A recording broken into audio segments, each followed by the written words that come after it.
Kevin, when you give me the all clear, I'll be able to check.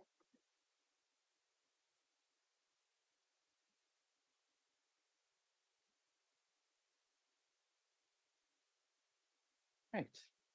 Good afternoon, Commissioners, and over to you, Chair Harrington.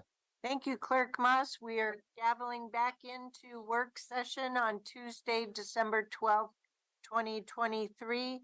And it looks like we have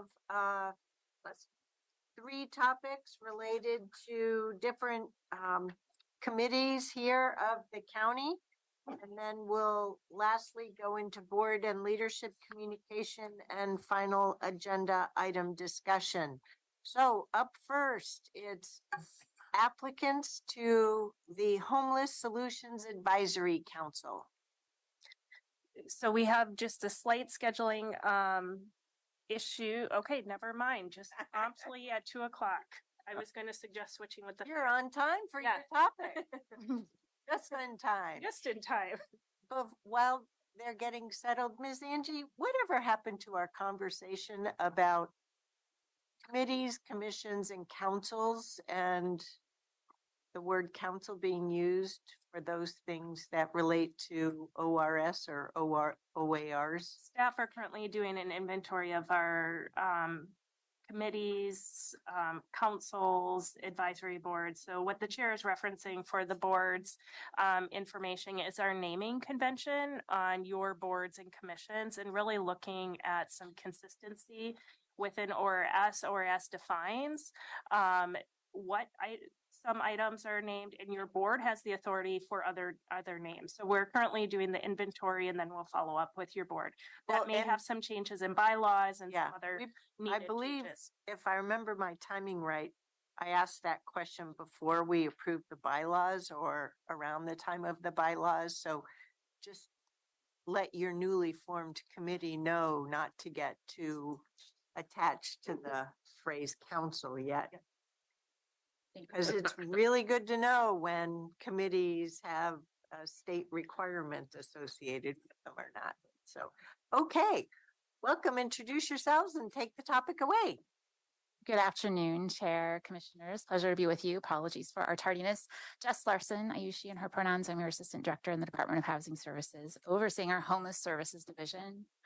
And hello, my name is Nicole Sting. I use she, her pronouns. I joined the county just under 2 months ago, serving as your Strategic Initiatives and Relations Manager for the Homeless Services Division.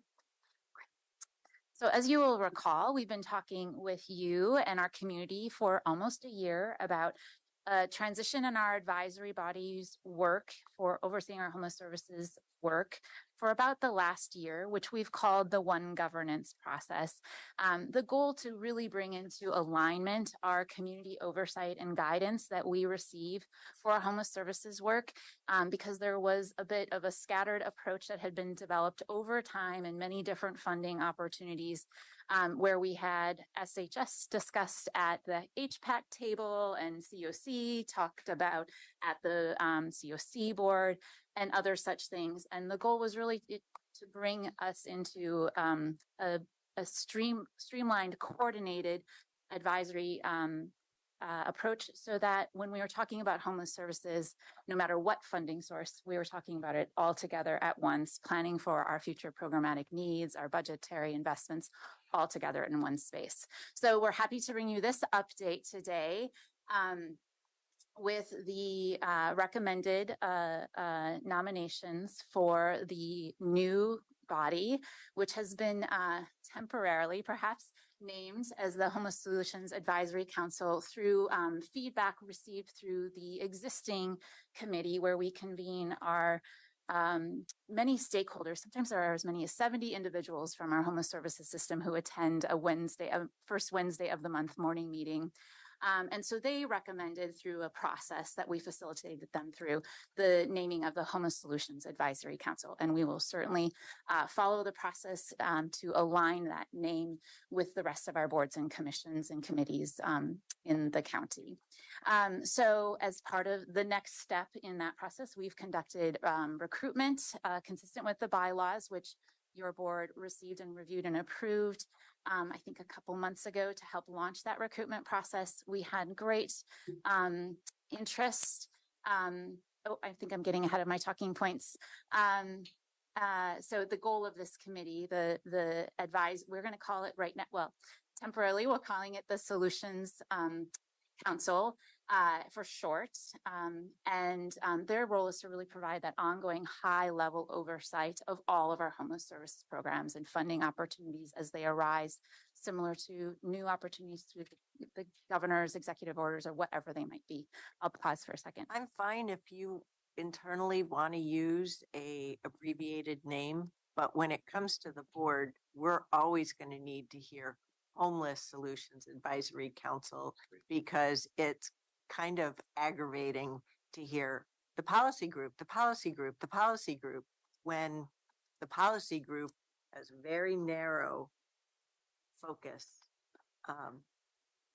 Thank you, Chair. Helpful feedback. We will proceed with referring it to the Homeless Solutions Advisory Council. Next slide, please.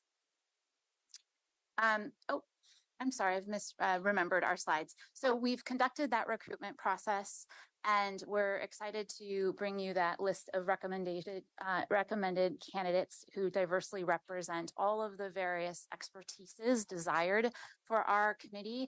And before we get on to those candidates, I'm going to pass the baton to Nicole to kind of walk through a little bit deeper level of the structures and the subcommittees that support this parent body, the Homeless Solutions Advisory Council.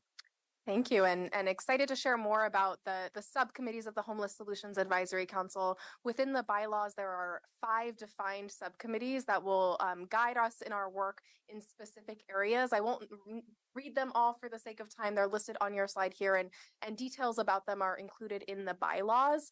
I will call out just a few pieces here. The council has, the Homeless Solutions Advisory Council has the ability to convene temporary work groups if needs arise for them as well.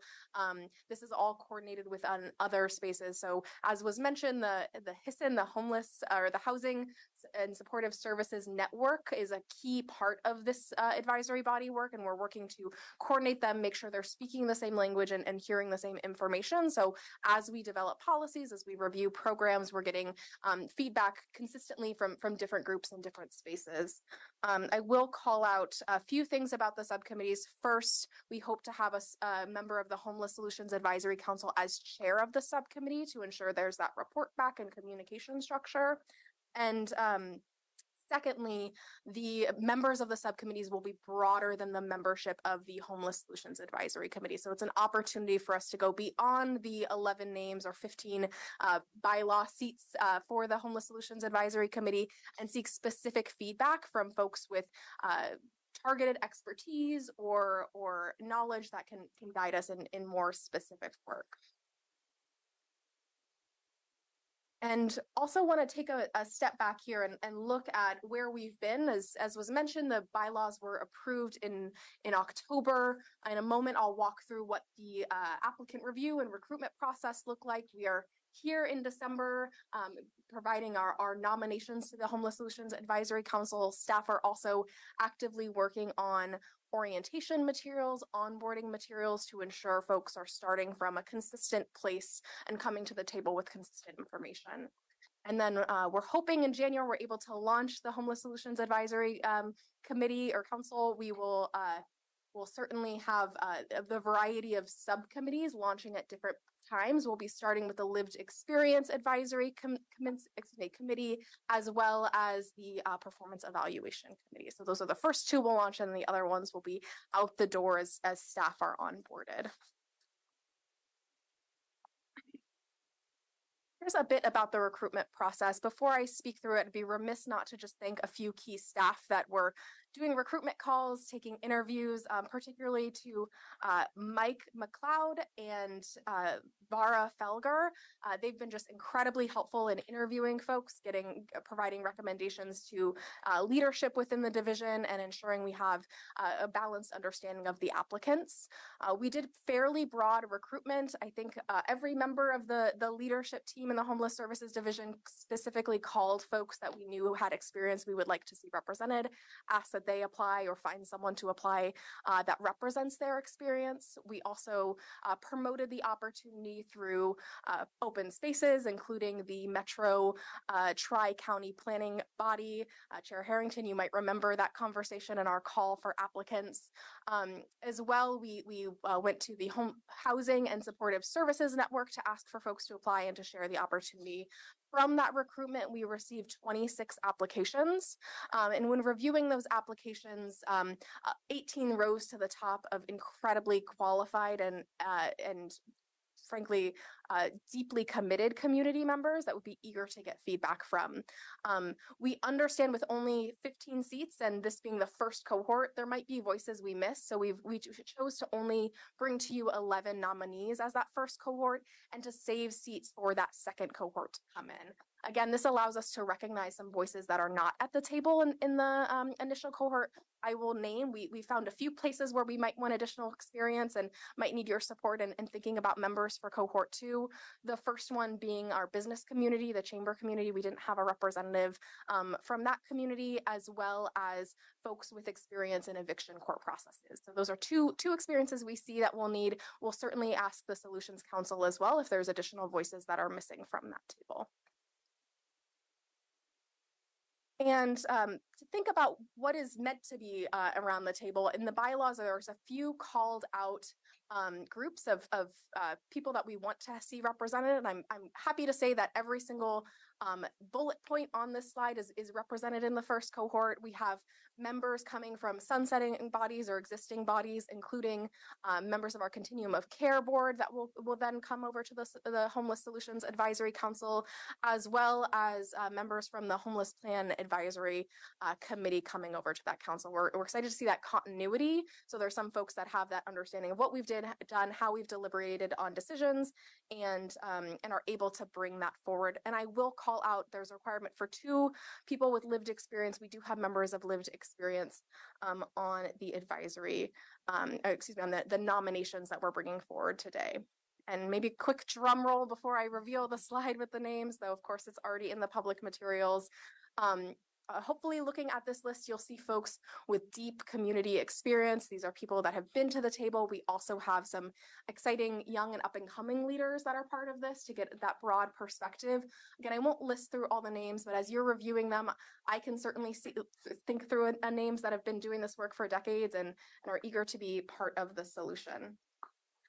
Before I turn it over to questions, just a quick look at next steps. We're here today on December 12th, bringing you the names. We'll be back and requesting on December 16th that we are able to appoint those members. We're hoping to have a orientation meeting, an initial intro meeting in January, and then this spring we'll begin convening those subcommittees. So with that, I yield to any questions. Commissioners, any questions? I have a quick question. Great presentation to both of you. And the 11 members, what's the decision-making process? Would you be able to at least have consensus or quorum, kind of a way to decide? Chair Harrington, Commissioner Fye, that's a great question. We have to have quorum to conduct the meeting, and then from there, a majority vote is required. And what's the quorum? Half of the membership plus So one. half of 11? Yes. Okay. Not +1. not the 18 you intend to recruit? Not the total 15. Yes, thank Correct.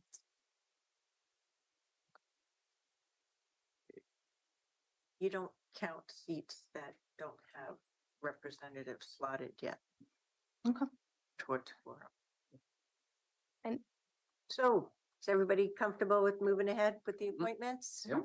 Great job. Thank you for all the work that's gone into recruitment, the vetting, the interviewing. Thank you. It looks like a great slate. Thank you. All righty. Next, we'll move to the Fair Board.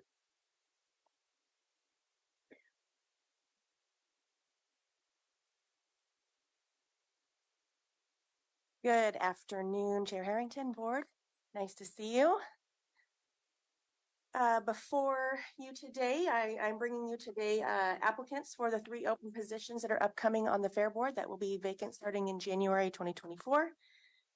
We have 5 applicants for your review. I do not have a staff recommendation for you today. I think I'm just going to go over the applicants, and I'm really looking for some direction. We have some great applicants, and we've got 2 members of the Fair Board that are requesting to continue to serve. Gary Seidel is the current Fair Board president, and Bill Ganger is the current Fair Board vice president, and they are requesting to be reappointed, which is action that the Fair Board does support.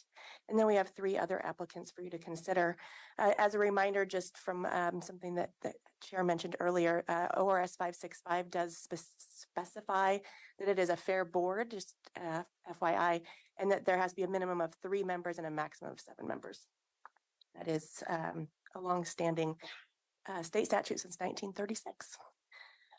So just really quick, we've got the 3 new applicants. We have Shirley Evers, who's a resident of District 4, and then Yazin Sayam and Fatin Mahmoud are both residents of District 1 and are recommended by outgoing Fair Board member Ajoy Chakrapani. He is choosing to not re-up on the Fair Board, but did recommend both of these candidates for us.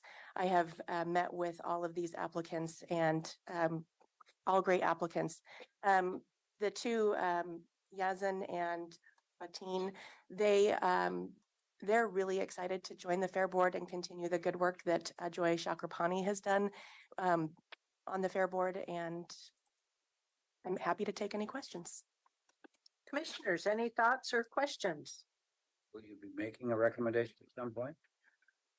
I'll be glad to make a recommendation if we need to. I don't know if Leah's comfortable doing that, but I'd love to hear it. Okay, I'm gonna recommend Fatin.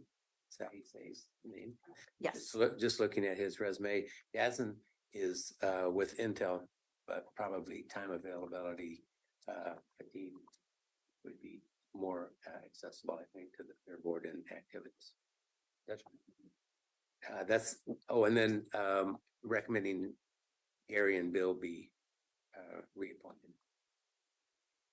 It doesn't say how long they've been on the Fair Board, or it does below, excuse me. It does, yes. Doesn't table. Yeah. Thank you.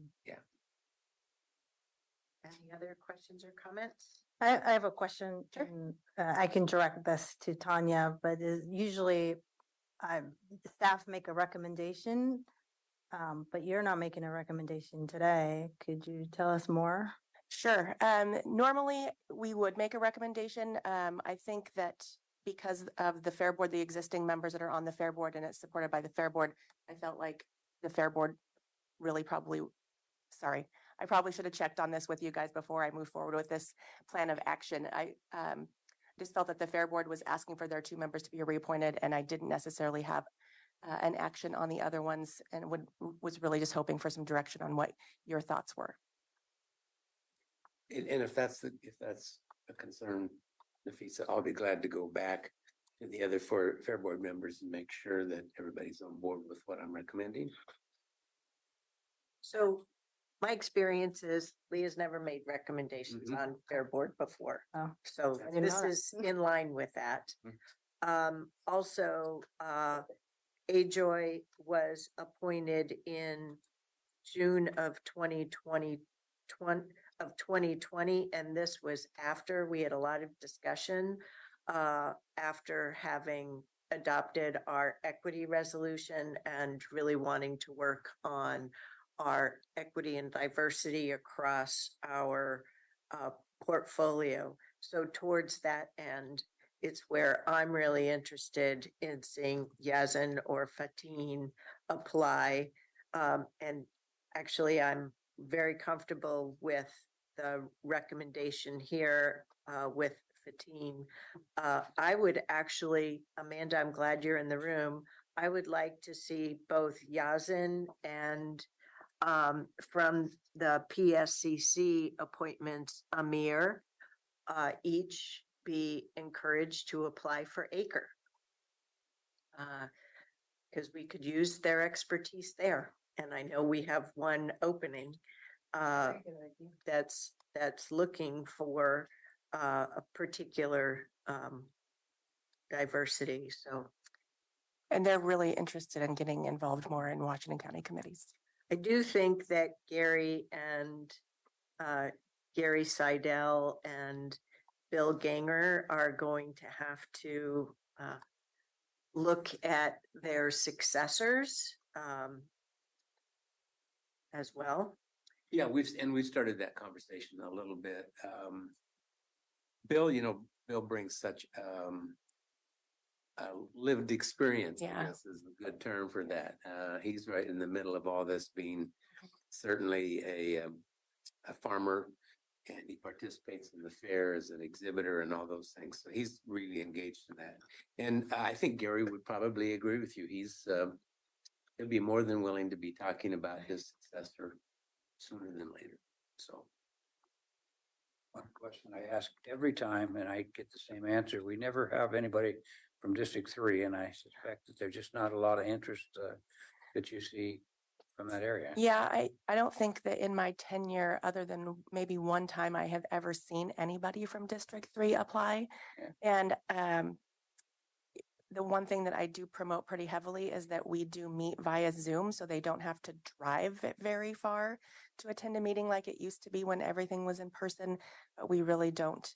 We would, if you know of anybody that you'd like to recommend for the future, we would certainly be interested in reviewing their application. Well, District 3 has also changed in terms of boundaries as well. That's true. Sure, that's all about Hillsborough. Well, it's got a lot of rural land. Yeah, does. a lot of rural land. Right. So, did before, still does. I would- When was Troy appointed?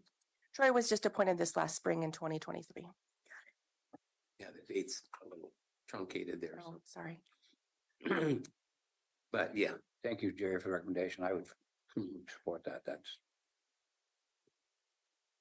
well, we've got a very kind of active, vocal board right now. It's They're vocal. all interesting. right. They're vocal, all right. Yes, they are. You ought to hear them when we're Even cooking on breakfast. non-fair board things. Yep. All right. Well, we will see you back on January 18th with the recommendation. Thank you very much. Thank you, Leah. Yes. I got you. All righty, we're cruising right along. Advisory Council on Racial Equity Bylaws. Thanks for being here to catch other things. Yes, happy to. Amanda Garcia, Snell, Community Engagement Manager, and I'm bringing forward to you today the draft bylaws for the Advisory Council on Racial Equity. As a reminder, you all created ACRE last year with the adoption of the charter and then the appointment of the first slate of candidates. ACRE started meeting in October of 2022, and so now has met a little over a year, and have identified that they need a little more direction. And so the bylaws document is really intended for that, for some clarity around procedure and governance. With that, Well, I'll also add that it's been a long time since we had created a new committee. So that was another reason why there was an effort to go over the bylaws as well. And I think the work that was done on, geez, I have to look at the agenda now. The Homeless Solutions Advisory Council was another really decent effort in terms of how it will all work. But I think that was aided from taking multiple committees and winnowing them down versus clean sheet of paper. So I appreciate the due diligence that the whole committee went through with Amanda's guidance to look at all the different parts. So, and thank you too, Brad, for helping everyone on the committee understand Oregon public meeting laws and process and procedures. Oh, really good. I would just add, as a member of this committee as well, that the process for going through these bylaws really helps solidify the committee as a whole. Yeah. And it was, I think that the process alone was good for all of us. And when you look at this, you see fingerprints from all the members there was no question about it. There was input. There was a lot of discussion about things like participation. There was a tremendous amount of ownership, if you will, of the bylaws by this first set of participants. So I'm very comfortable with this, and I also say thank you to Amanda, to Brad, and I think Courtney sat in. Did she sit in one meeting? It was just the last one, I guess. The last one. Yeah, but you did the yeoman's work when it came to reordering the numbers and making it something that we could all understand. And the restructuring. Yeah. But the one message is that Acre is really working well together. I think at the last meeting we saw that, and this was just part of this process. And we're forming, norming here. So it was good work. Thank you. Thanks. Yeah, I missed the most recent meeting, so thank you. So is everybody comfortable with the adoption moving forward? Terrific. Good. Great. Thank you, Amanda. Okay, well, we're cruising right along today. So we're now at board and leadership communication. Who would like to go first?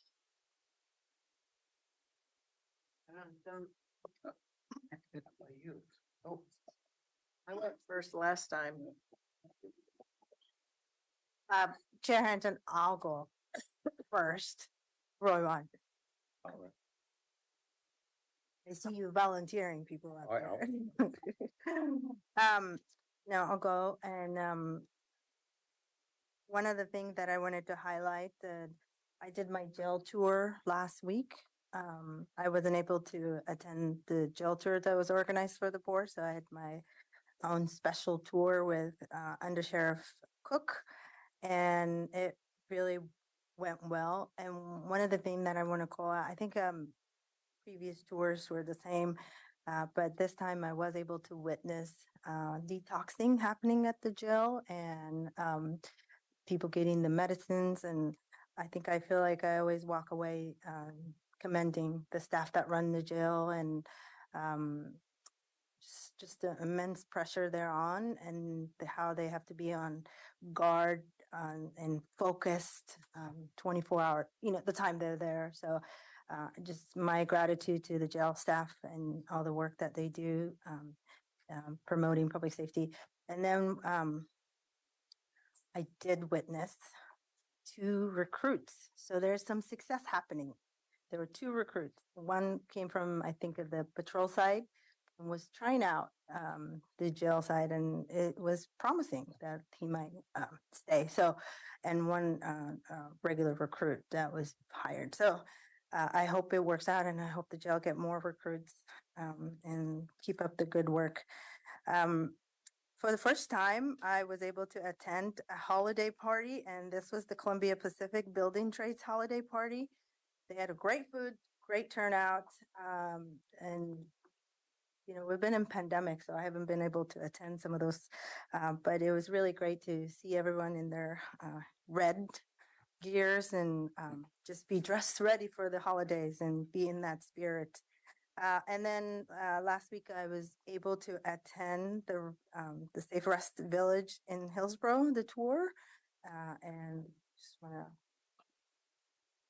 and my gratitude to the staff. It was a very well turnout, very well organized, and I'm just so glad to see Washington County is using all of our tools in our toolbox to get people off the street and house them in a more dignified and respectful way. So thank you to the staff, and that concludes my update. Great, thank you. I just got pointed at by Commissioner Willie, so I'll go next. Yeah, I didn't look at anybody. I was like, oh. Last week, I had a talk with Representative Courtney Neron about a very important topic. She had toured the CAT and was interested in seeing if she could use some of the chairs. Remember the purple chairs, all the Yahoo chairs? She used them. She's involved in the production of ELF at Wilsonville High School. So the chairs and telephones and some of the cubicles were on the stage. So if you want to see that video, I have a copy of it. I had also attended the Hillsborough Safe Rest Pods reopening, and that was a really powerful presentation. The governor was there. I'm not sure if you mentioned that part. The chair spoke, and Chair, you did a good job of talking about the partnership piece for everybody, and I think that that's what we've got to be looking at as we address this issue, is how we all knit together. But I'll tell you, I was looking at one of the pods with Commissioner Fye, and it's something you all should understand, because it's out of the elements. Yes, it's a great situation for somebody that's been living on the streets. It's still a very difficult life to be living in that pod. So while we celebrate, it reminded me that there's still a lot of work to do with all of the SHS services and the uplifting of our community members past the shelter situation as well. On Friday, I participated in the second round of the interviews for the government relations position. It's open. Thank you very much for that. It was great opportunity. We have good candidates, and it was interesting for me to listen to everybody talk. And like I said, I'm pleased with where we are. I already mentioned last week about the fact that we have the MPAC coordinating meetings. I am incoming chair in January. I'm meeting with Mayor Denise McGriff from Oregon City. She's vice chair, but hasn't really been attending. We're trying to figure out how we're going to get that organized in a little tighter fashion, so we've got a good succession plan as we move forward. I will be also attending, oh, by the way, the impact meeting, the agenda is buildable land inventory. And the second item is the Sherwood plan for the UGB expansion. Sherwood West. Thank you. Sherwood West. And on Monday, we had our sync up meeting for MPAC, and Mayor Rosner was there, and he talked quite a bit about what they're going to be presenting and why. It was really very interesting. So, and Monday was my day with Mayor Rosner, because I also attended the waste fee task force meeting. Tom Eggleston continues to be a great support there. The real essence of Monday's meeting was more information about the fee structure, how tipping costs are, what all the different pieces are. Mayor Rosner asked a lot of good questions. The majority of the presentation was from the CFO. It was, a little overwhelming, so I'm going to have another side meeting with Tom Eggleston to make sure I understand everything as we move forward. So, related to your last topic, I listened in on a portion, I can't even remember if it was all of WCCC. Was till 1:30, and they were having quite a discussion on a wide range of topics, but waste handling came up. And Mayor Delane talked about residents of Cornelius and other areas, cities, going down to transfer stations in Yamhill County, blah, blah, blah. I was just there as a listener, so I didn't Comment. Interrupt to comment, but that's actually illegal. So I think, yep, waste within the metro region is supposed to be handled in the metro region. So I think Mr. Eggleston has some work to do with the area city councils and mayors to understand, because he was certainly advocating for people to do something other than the law. And as we've discussed here, one of the issues that our residents face is for hazardous waste like that. It's very difficult, but there's only one location in Oregon City and another in North Portland. So that's part of all these discussions as well. Well, along with all the different collection events that Metro has. Yes. Since there isn't a has waste Yes. location in Washington County. So, do you know what the next steps are for that whole waste management siting evaluation. I For the couldn't fee, stay for the fee structure No, no, No. remember that forum that we went to where? in the convention center. Yeah. Yeah, Yeah. I'll talk to Tom and I can come back with a report on that yeah. I Okay. think that's something. because that was we need to we figure voted out for the- 2024 or. Yep. And why I will, not? I will talk with him. Yeah, Because that's good. That's good catch up Yeah. for thank you. the waste world. I did meet with Mickey Blizzard yesterday on ordinance 882. Let's see what else. Think that we'll be attending the breakfast. Circuit Court Judges Breakfast. Circuit Court fifth annual gathering for legislators and community leaders.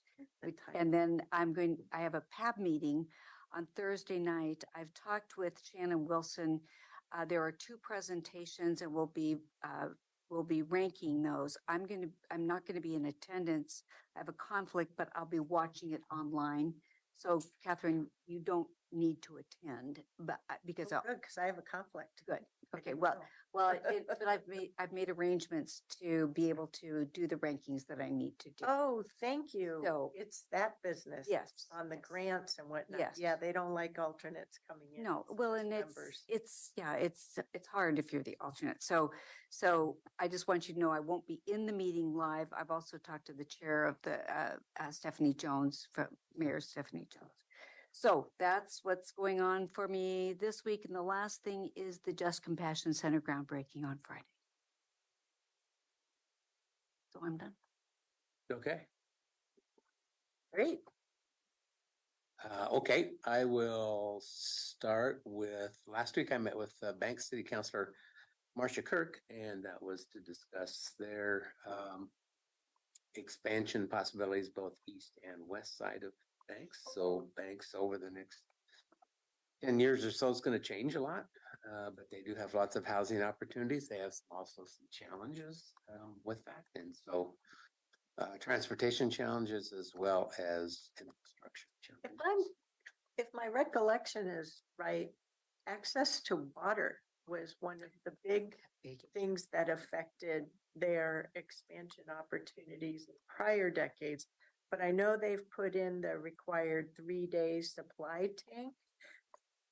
Beyond that, I don't know what has changed. Significant leakage. They were losing 1 million gallons a day. And They reduced the leakage, Yeah. so now there's headroom.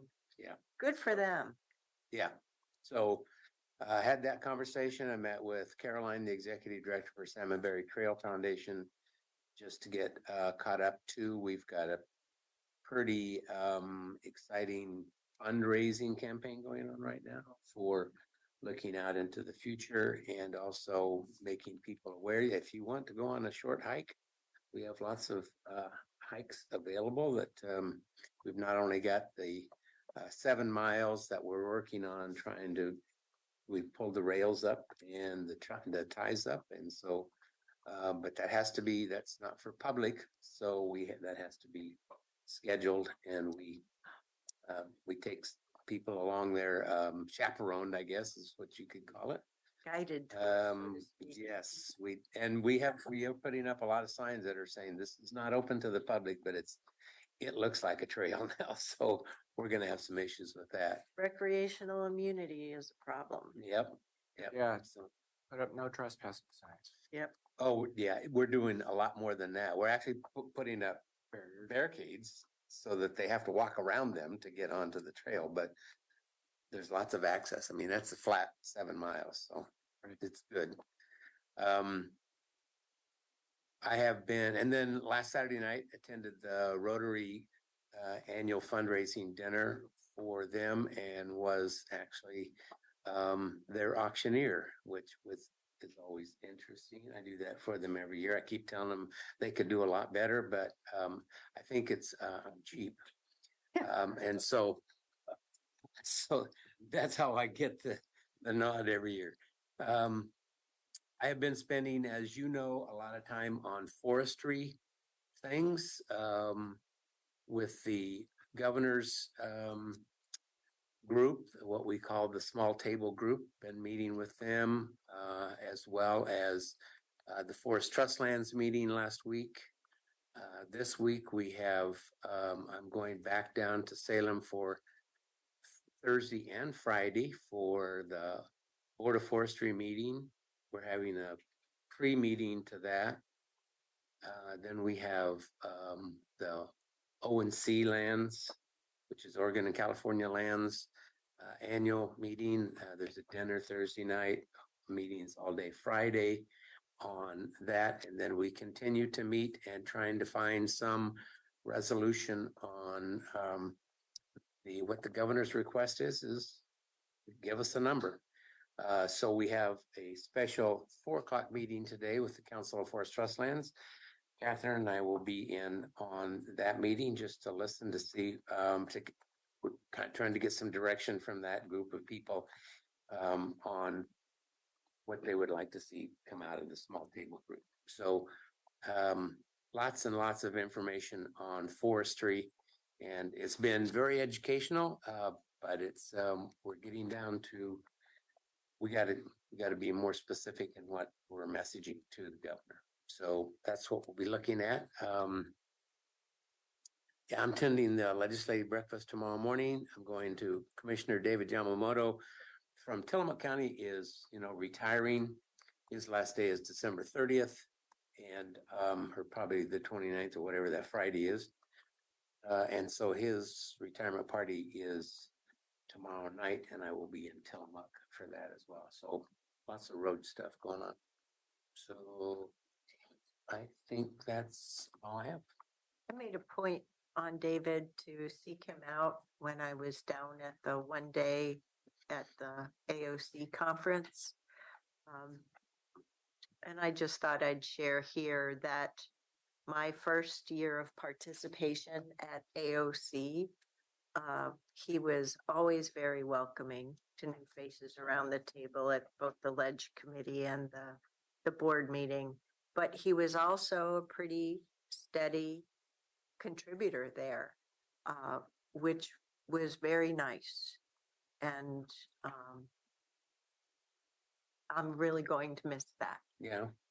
So, Well, and I don't know this for sure, but I'm pretty sure he's the reason I'm at the small table with the governor's staff, because he was recommending that I do that. So Yeah. I completely agree. He's a very Yeah. supportive guy. he's how Mhm. calm voice, but a regular voice, is a consistent participant. But he also recognizes different viewpoints that people bring and tries to bring them into processes, which I think is a wonderful skill. I will certainly communicate that to him tomorrow night. Yep. And we want him to be successful in this, his second retirement. Yeah, he's a retired forest industry. Yeah, this is his person. second retirement. I Yeah. don't remember what the first one was, but yeah, he said this second. Yeah. He's done. I think he's having a little spousal influence that will keep him in the retirement side of things. That's good. How about you, Commissioner Rogers? First of all, to answer the question, 2.4 billion is the number, Jerry. So just throw that out. So What was the question? how much does it take? He said, what's the number? Well, when you run 70 years, you're not too far off. I'm just guessing, but it sounds about right. Yeah. Oh, this is on forestry. Yeah, this is on forestry. Yeah. Whew. That might be a little bit of a reach for us, so we might give the governor a little bit more flex. 4.8 billion. Then. Yeah, yeah. I mean, you got to at least think about 30 to 50 years. 30 years, it definitely needs to be in somebody's minimum sight line. That's the Yeah, that's a long time. But I too will be at the legislative breakfast at the reserve tomorrow, and this week I have a WEA annual board retreat. So first one I've been to, I suspect it'll be interesting. I also have on my calendar Just Compassion, which is groundbreaking. Are you? That's exciting. I don't know. I just noticed it on my calendar, so I don't know what the run of show is. So I'll be there. So short and sweet. Other than I will be here tonight on the little tube. It's a little easier for me to be there instead of driving at night. So, yeah. No worries. All righty, well, I know we had our meeting on Tuesday of last week and then our roundtable, and I can't remember if I contributed any of this on Thursday, so if I did, sorry to bore you. You did. I think it was Wednesday afternoon, I made a point to attend the planning commission meeting.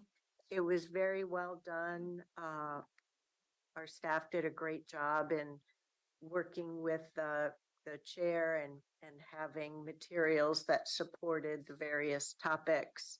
They chose, and this might have been in Friday Facts, but I don't remember because I didn't make a copy of it. They did choose to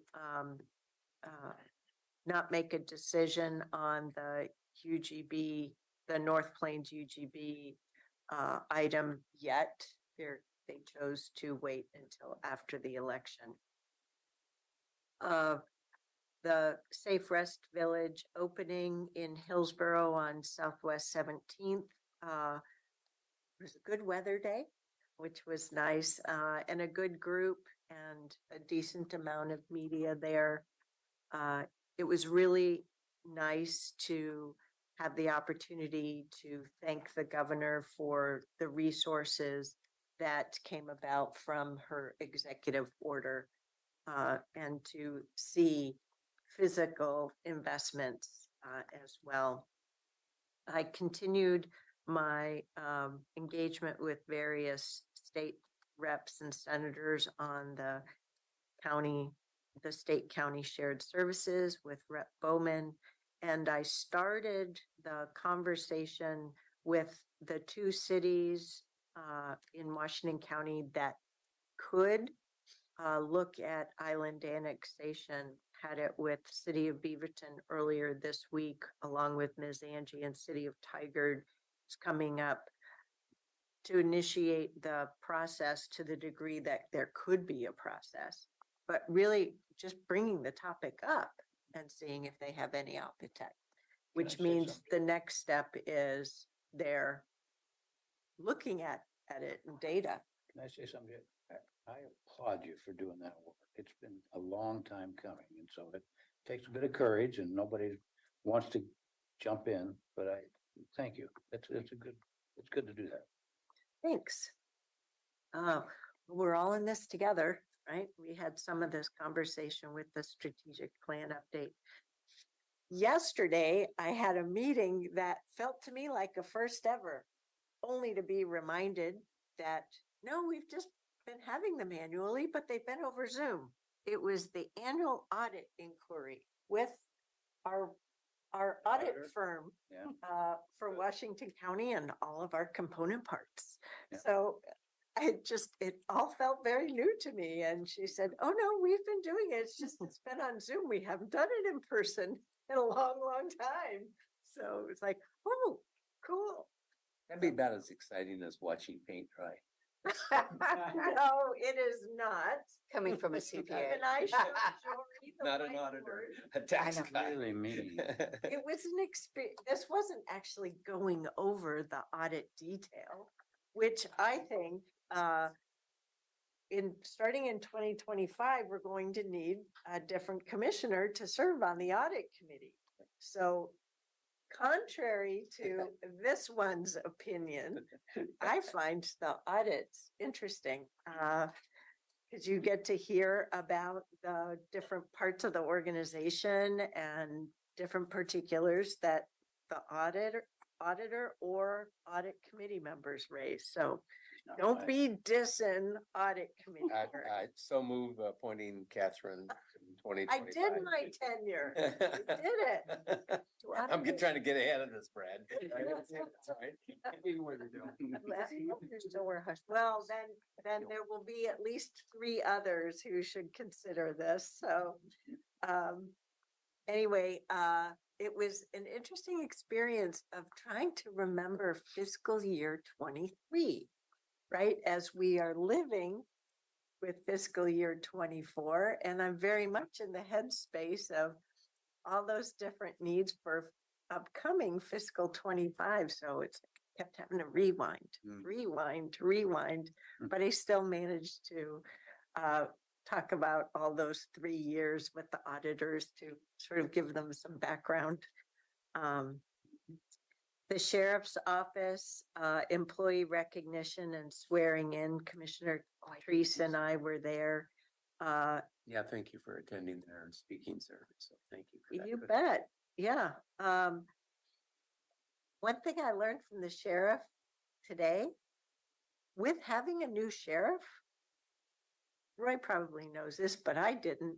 She has to go in and re-swear in every single employee. Oh, really? Oh. You're kidding.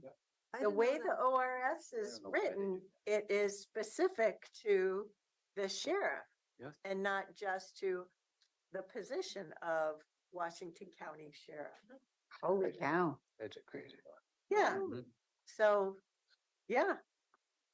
All 600 plus of them. So, yeah. I'll join you all tomorrow morning at 7 a.m. You know the drill. Don't say too much to me unless you need to corral me somewhere at 7 a.m. before I've had a cup of coffee. We'll make sure you have the coffee first. You can out of it, Jory. Yep, that is one of those few 7 a.m. events I show up to. My colleagues have made sure I make my way to a seat eventually. We have the last TCPB meeting of the year. We talked about the exciting groundbreaking for the new Just Compassion project. And lastly, I want to mention, I am not ready for 2024. So I'm very thankful that the very first work week, which isn't a full work week with the holiday, it's a pretty open week. So I can just It's a warm up. breathe in the moment that it's 2024 and figure out, okay, what is everything that's going to come about in 2024 and that I really probably need to pay attention to. I am very much in denial, I guess. I don't know. So maybe it'll just be a quiet year. No. Anybody want to take bets on that? No. Danny's not going, oh yeah, it's gonna be quiet. We don't want quiet. So that's it from me. But I would like to talk a little bit about the formal agenda a little bit later. Leadership communication. Good afternoon, Chair and Board. So staff are really looking forward to the close of 2023 during your last board meeting and to the opening of 2024. I will say, Chair, it will be very busy and full. We have many opportunities awaiting us in 2024. And staff are so eager to lay out those opportunities for your board that, as a reminder, that will come to you on your January 11th roundtable, which in essence is going to be a very high level year look at your kind of work plan or a full year rolling agenda. So we can really look at that, maybe have some discussions if there are items to come off. As staff are working on this, I'm not really seeing what can come off. So just brace yourself. So Chair, take that first week and enjoy. Yeah, because it's downhill from there. Is that what you're saying? No, it's opportunity. It's a whole year of opportunities. Oh, hell, just. Yeah. Whole year of opportunity. Yeah, okay. Remember that roller coaster ride? Oh yeah, we did do that. Yeah. When we were on a business trip, she got me to hang up in the air and fly around like a bird. It kept me calm. And then we went on a roller coaster ride. Yeah, the things Commissioner Treese can manage to get me to do is pretty unbelievable. Just like work. Also, I want to remind your board that I will be off the last 2 weeks of December. I will email your board full coverage kind of plans as we get a bit closer. And with that, just want to recognize David Martinez that this is his last meeting with the board as he set sail on his move to sunny Palm Springs, as he sometimes reminds us on rainy days. But just really grateful for his human-centered work, and Yes. especially stepping into interim HR function and really helping us evolve our HR practice and get ready for our chief HR officer. Really huge, Yeah. very impactful, very positive. And I hope that winter events do not follow you down to Palm Springs. I want to bring to your attention that AMR is actually subcontracting with Metro West. So you may see more vehicles on the street, on our streets. Our new ambulance provider, AMR, is contracting to help as a relief valve for response. So this is actually a good thing, getting response and taking the pressure off some of our fire partner entities. Also want to flag, just for your calendars, each of you do have briefings coming up with Aaron Calvert on public safety and justice, key messages, and key challenge statements. This is a really important briefing conversation with each of you so that we can continue to frame up your board's key messages and challenge statements as we go into 2024 with scheduling various stakeholder meetings. So important briefing. So I just want to highlight that. And that concludes my update. Thank you, Ms. Andy. Mr. Anderson. Good afternoon, commissioners. It's great to be back. I was gone for over 2.5 weeks, and I'm super thankful to our staff that did a really good job of filling the gap, particularly Courtney, who sat in on a number of board meetings, really helpful and thankful for that. One note from my trip, we did a Panama Canal cruise. Just be aware, you may go through the canal at night. We didn't know that going in, and so that was a bit of a surprise. So we spent the night outside, and so just be aware of that if you plan on one of these trips. Pay a little more. Well, so It's kind of like taking the red eye. Yeah, that's what he did. right. Well, what we did learn is it costs $850,000 for our cruise ship to go through the Panama Canal. Oh, my goodness. It's expensive. Wow. So, and maybe it was more expensive in the daytime. We don't know. So, Did you have to hang out in the lake at all? no, we went straight through. Yeah. I was sleeping when we were in the lake, though. So I got up again to see the second part of the trip. But yeah, the only thing I really have to report, and you're already aware of this, is that the Housing Authority defeasance took place on Friday. Very thankful to everybody involved. These are not simple transactions, and the team pulled it all together, including our outside consultants and attorneys on this, and we made it happen. So we will have better housing stock here shortly. That's great. Good job. And that concludes my report. I should actually let me share that Jacqueline spent an inordinate amount of time, Jacqueline Saito, in our office working on that piece, as well as Courtney came in at the end while I was gone. So yeah, really good work. So quick question for you. With things like opioid settlements, Mossman decisions, pretrial release, all those various activities that you, or processes, I should say, that you participate in along with county councils from all kinds of counties, were those just quiet while you were gone, or did your staff and Courtney have to hustle to, because it seems like there's a whole category of things that you handle that have been like whack-a-mole kind of things. I'm glad you brought that up. They didn't stop while I was on vacation. And in fact, they were going on and a lot of people came in, filled the gap, making sure that we don't drop any balls that are in the air. So I'm really appreciative and working Well, on those things. Kudos to your team. Yes.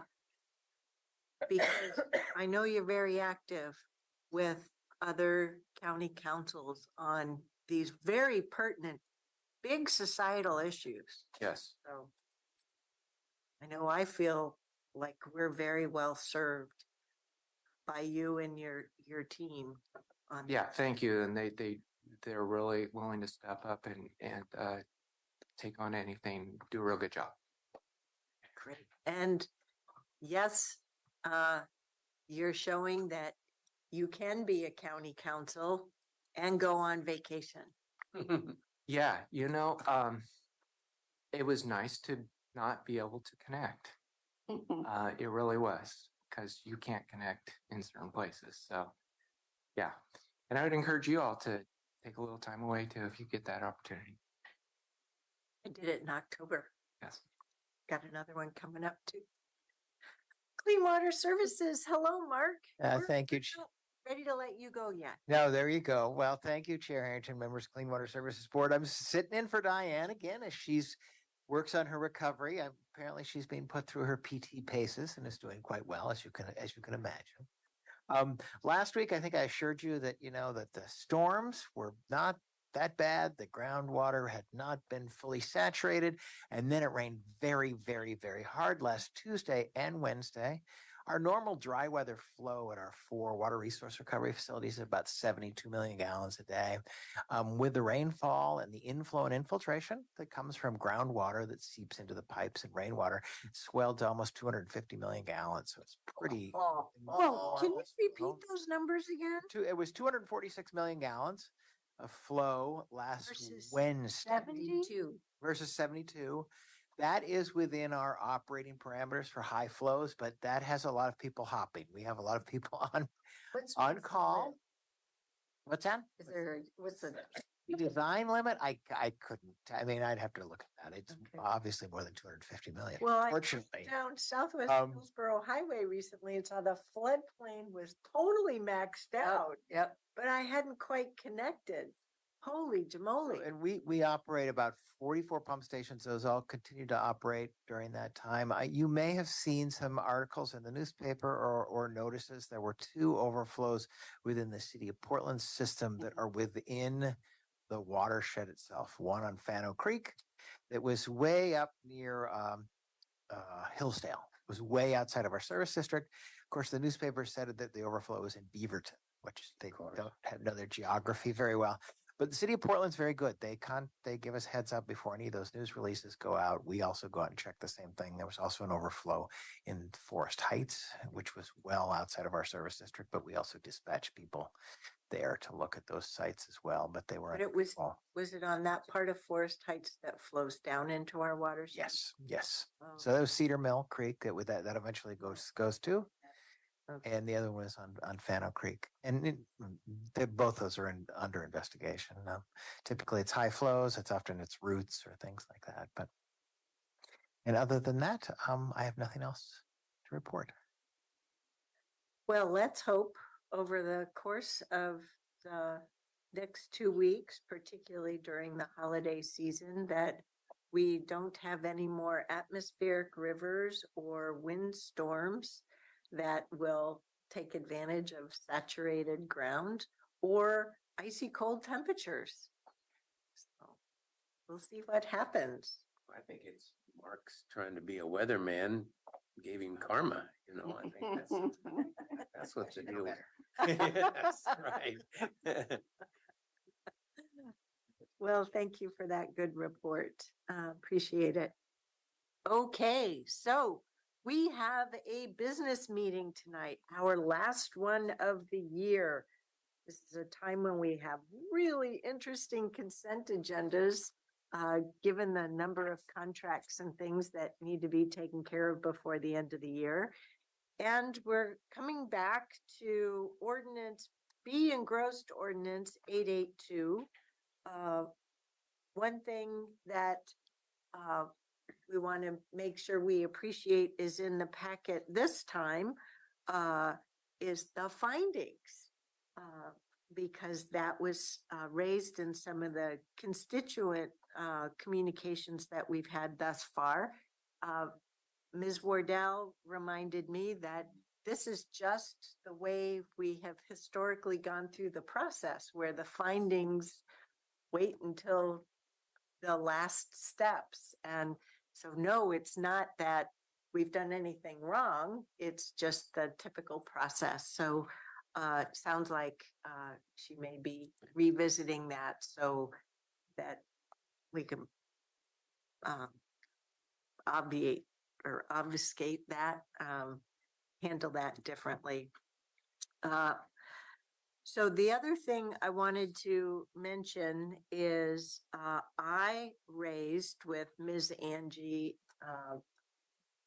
Danny, Stephen Roberts, and Ms. Wardell, based upon our communications with the city of Tigard mayor on behalf of their full city council. What if, instead of taking action tonight, what if we had the option, what would it involve to have the option to pause action? I'm using my words, not the legalese words. You all will correct me and make sure I use proper words through the course of this conversation. But pause action so that we can have a dialogue, a sit down with the city of Tigard, given that the relationship, we're partners, right? Partner jurisdictions within Washington County. And it just seems to me like the level of there's a bit of a level of misunderstanding going on. And so I just wanted to raise that. I inquired of staff of possibilities there. I was reminded that we have the public hearings at a daytime meeting and then at a nighttime meeting. So if we were going to do such a thing, we would need to come back to date certain at an evening meeting, say in January or in February. But I'm specifically thinking about having the opportunity of a meeting of Ms. Angie, her city manager counterpart, me, Stephen Roberts, the mayor, Stephen Roberts and Aaron and their counterparts at the city as well. So just to at least get a decent understanding and then coming back at a future date certain meeting. So that's what I wanted to highlight from tonight's meeting. Thoughts, concerns, and certainly to invite all four of you to correct me if I made any mistakes as I was describing this option, but before that, was I describing an option as we talked about before? Confirm that, or did I miss something? Yeah, no, I just want to make just a bit of commentary. I just feel Washington County is so grateful to have the leadership of Stephen Roberts and Aaron Wardell. Through and through, they continue to lead with integrity and ethics and really lean into conversations with our partners, differing of perspectives, and they do so each and every step of the way. And it's not just the two of you. I know there's others in your department, but just as your board discussed, I do want to just lift that up, given some of the commentary that your board may have seen or that you have heard in constituent conversations. So just thank you to both of you.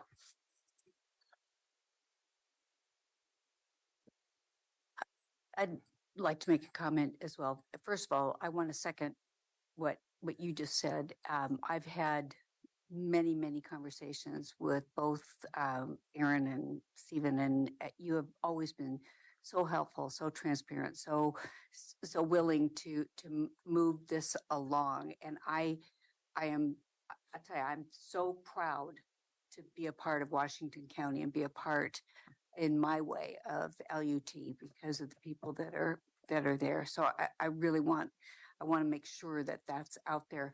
I think that there's been we've got the issues around 882, and then we've got a series of other issues. And because of those other issues that are best met with administrative management, with political management, and to take a time here, I think that this is a good idea to take a time so that we can have clear understandings and then move forward. I hope that this time is not going to be long.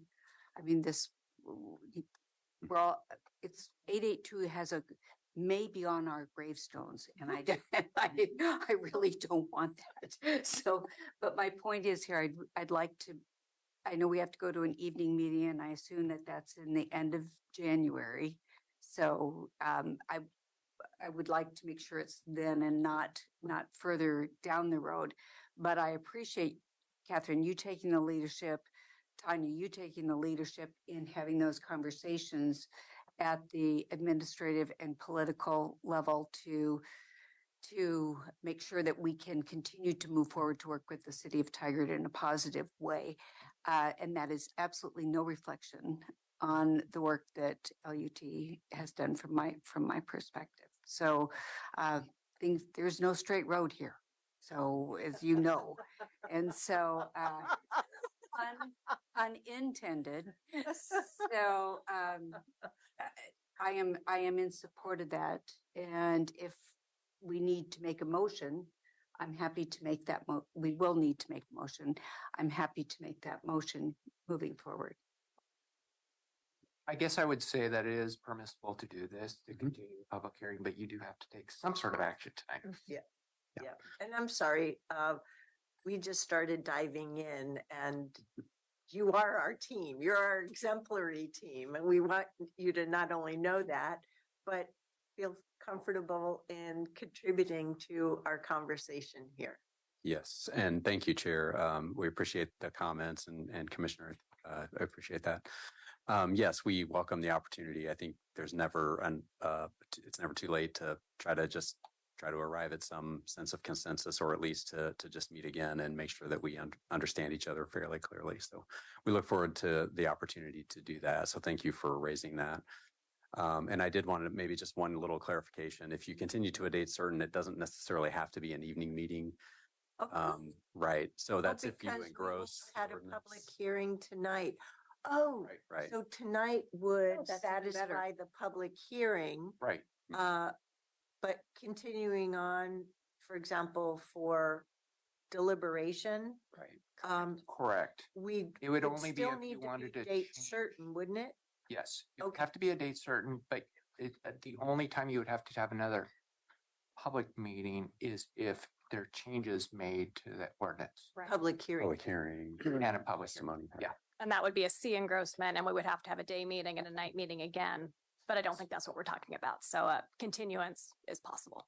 Yes. Right. But all that said, you mentioned end of January, maybe January 30th. That seems like a reasonable day. That would be an evening meeting if there were members of the public interested in listening into that conversation. That would accommodate that as well. So, yeah, And Chair and Board, if I can just clarify something. The staff recommendation going into tonight's meeting is to adopt engrossed ordinance. To adopt. So that will be that's the staff recommendation going into tonight, regardless of this conversation. So I just want that to be clear. What you're discussing is an option to close the public hearing and then to move the engrossed ordinance to a date specific period of time, and then allow that meeting with Tigard to happen in between that period of time. Yeah. But doing it that way does not foreclose the possibility of a C engrossed ordinance ? No. Correct. The board could do that. Could we pick a different letter if we wanted? No, I would think that I'm teasing. Sorry. I'm not very good at injecting lightness into a topic. It's just a sore topic. I'm making a plug for the letter T for tiger. So I think we've made it to a D in gross ordinance before. I'm not sure if we've gone beyond D. oh, really? Leaning Wow. toward No, this is not a contest. Let me tell you my thoughts. One, Vandermost Road, it was never a good option in my mind in terms of it being very difficult to build on, very expensive. But we have to have some methodology to serve that entire region. This particular body needs to look at the whole area there, not just Tigard. So I deeply respect Tigard. I understand a little bit of what their issues are. They haven't, as a group, they haven't talked to me. I've talked to others, but you've got another huge development, as you pointed out, in King City, which is right down the road. And now you got Sherwood coming with Sherwood West. And don't forget Tualatin, they're coming around and using that particular, road by Roy Rogers and then on over and going north. So if anybody's persuaded to think that the whole area isn't going north to Hillsborough and Beaver, they're sadly mistaken. So I would hope that we act much as Metro does on larger issues. Look at the totality of the area. No disrespect to Tigard. I think we need to understand they're good partners, work with them. But it's a much bigger issue. And I think that's what staff has been attempting to say is that, gee, are we a county government or are we, just unincorporated government? So I echo the comments. You've done a very, very good job. I, at the end of last meeting, said, let's continue this thing so we can talk, but let's make it a broader discussion. I appreciate the chair talking. Yeah, I think that's a really good step. At some point, though, you're going to have to bring in other partners. You can't put 75,000 people out there and say, we have no way to move them along. And one city gets to pick how all of the rest of those areas are going to move. It's a very difficult question. So I don't know that January is the right time. Probably February. It's going to take a bit of time. Or you're going to have some others who are saying, maybe that doesn't work for us and what we're doing.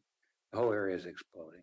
Jerry, you go out there all the time, so you know what's happening in that area. I totally support the extension. I think January might be a little soon. I totally support the chair talking to Tigard. I think that's important. I hope that at some point that there are more cities involved because with them, if we don't include them, they will get included at some point. They'll have a voice.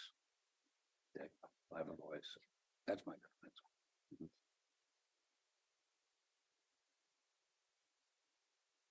We don't have to make any decisions here at all. We shouldn't be.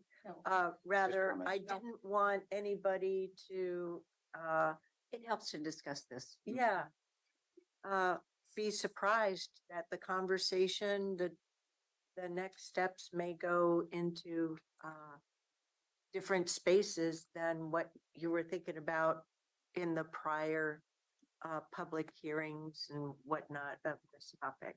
So that's all. Great. Thank you. Is there anything else you would like to say? No, thank you. We appreciate your reflection on this and the opportunity to continue dialogue.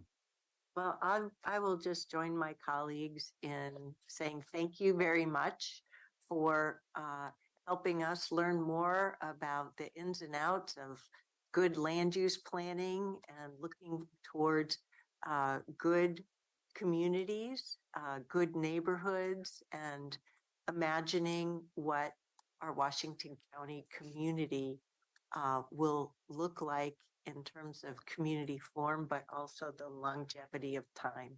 So you are tremendous stewards of our community. Thank you.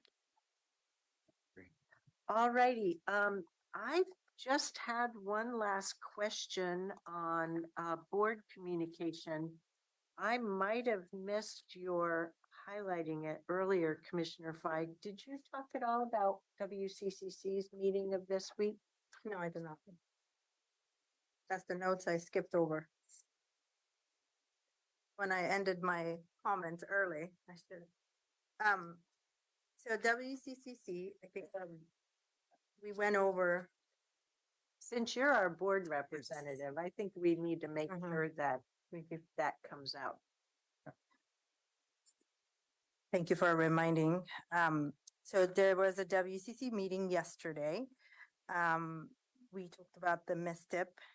Remember, I reported here that at the retreat, the members had opportunity to go around and sort of like pick 3 top of each district. And then we got an update on the UGB report. I think Commissioner Trees, you touched on that, Sherwood West. And then we talked about the JPAC agenda, and then we talked about the MPAC agenda, as well as the work plan for WCCC. What LUT is trying to do is put together a work plan for WCCC and what that encompasses. So we had an initial discussion yesterday to sort of talk about the framework of what that work plan would look like, what should be included, and the staff are going to take those notes and come back. I did have notes for a couple of things I wanted to highlight. So yesterday, the staff compiled all the data that from the survey, and they presented each district what each member said was the top 3. And from District 1, 205 Avenue Bridge was the top one, as well as Farmington Road project, and then the Beaverton Downtown Loop. District 2 was Olson Road and Shoals Road, the intersection, the 5 intersections. That was the top one, one of the top ones. And then Southwest 185th Avenue, the Max Slide, was another project that the team vote chose to bubble up. And then, of course, 170th Avenue, which because of reapportionment is now in District 2.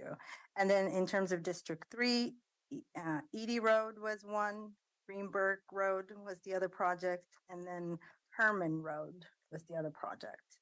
And then District 4, or 47 was one of the projects in Glencoe, and then North and 19th Avenue for North and Cornelius. So those are the project. Any questions? It's just, I think that the next step is for the staff to have a discussion with the board to sort of talk about the match framework and what that looks like. So there's a bigger conversation coming to this board in terms of how do we funnel these projects and how do we talk about the funding top 3 or top 10 or creating a different bucket of funding. And then this was my first presentation to the UGB report update. I feel like this is going to be a conversation at the MPAC for 2024, which is what was alluded to. But we had a Metro presentation from Metro, and the presentation was about land capacity for growth. And it was really interesting to understand where Sherwood West comes in. But yesterday, they clarified for everyone that a letter of interest from City of Sherwood was submitted for expansion proposal. And then Metro, that kicked in the process to sort of do the identify the 3 main components for UGB decision-making: readiness, demand, and capacity. And then they sort of went over what the process was. So for me, it was really helpful to really understand, as somebody who hasn't been on MPAC, but it was really helpful to understand not only the main components, but what are the formulas that they use to identify each element of the main components. So that was my update from WCCC, and I do have a lot of notes from that discussion, but I think you all are far more advanced in understanding land capacity for growth. On their presentation, I'm assuming that from the MPAC packet, it looks like the same presentation, but I thought they did a nice job about mentioning the items that it's a slightly different approach than previously. So there's that. And then back on the MISTIP 3F projects and the preference survey, in addition to what the local match might be for MISTIP 3F projects, there was also an extensive discussion about the projects on those recommended lists. And some of those projects are for opportunity match for other grants. And so when the topic comes to us, we'll have a discussion about that, you know, and how long are those funds held and whatnot. So, their plate is very full. So, yeah. And they're, as always, do a really good job of explaining it, helping us engage, whether it's a WCCC audience or us, and yeah, all good stuff. You did a great job summarizing. Were you listening? That was good. That was good. That was good. Yeah. Could I ask a question, Kevin? Do you know what testimony we're expecting tonight? Thank you, Commissioner Treese. So far, we have at least 6 people signed up. I just looked and we have at least 3 more. That is not counting how many people we're expecting tonight in the meeting itself. We had last week in the morning, we had about 15 people come and testify. So I'm anticipating we'll have at least that plus some more. So perhaps up to 20 people testifying tonight, either in person or online. I need to do a good job of saying up front that there is a public hearing on the ordinance. So please don't use public communication for that, because we want to make sure your comments are part of the record. Right. And who's ever sitting on each side of me will jab me if I forget to do that. Or you have my permission to jab me, but only for that purpose. Yeah, Jerry. Don't take that bait. I know. Thank you. It's a good advice. Anyway, anything else for the good of the order? Okay, we'll see you on Zoom. Thanks for joining us there. And without further ado, that's it for our last work session of this calendar year 2023.